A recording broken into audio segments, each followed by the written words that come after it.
সমুদ্র যেন মাঝে মাঝে তার গুপ্ত ধন খুলে দেয়, কিন্তু কাকে দেবে তা বেছে নেয় নিজেই। তেমনটাই ঘটেছে আনোয়ার মাঝির জালে।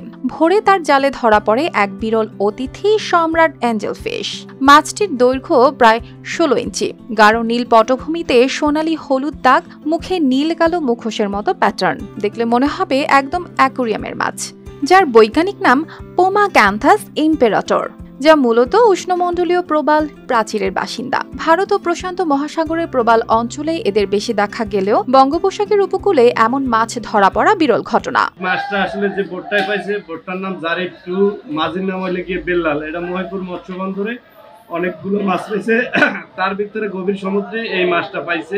গবেষকরা জানাচ্ছেন এই মাছ সাধারণত গভীর সমুদ্রে থাকে, উপকূলীয় কাদা ও বালুময় এলাকায় এর দেখা মেলে না। তবে আন্দামান সাগরের দিকে মায়ানমারের কাছাকাছি কিছু প্রবাল অঞ্চল আছে যেখানে এরা বাস করে। এই জাতীয় মাছ আমি প্রথম দেখলাম, হয়তো কখনো মোবাইলে বা টিভিতে দেখা হয়েছে, কিন্তু এত সুন্দর মাছ অ্যাকুরিয়ামে দেখা যায়।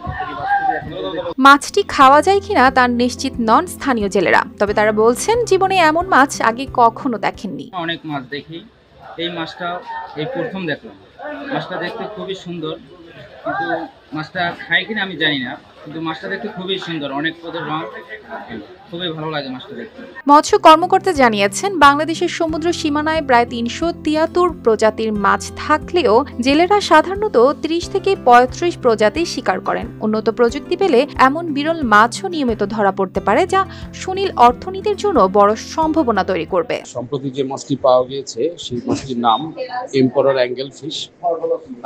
এটা গভীর সমুদ্রের একটি মাছ, এবং যেহেতু আমাদের এই অঞ্চলে মাছ পাওয়া যাচ্ছে বিভিন্ন ধরনের সামুদ্রিক মাছ, এই সামুদ্রিক মাছের ভিতরে এই গভীর সমুদ্র থেকে এই মাছটি উপরে উঠে এসেছে।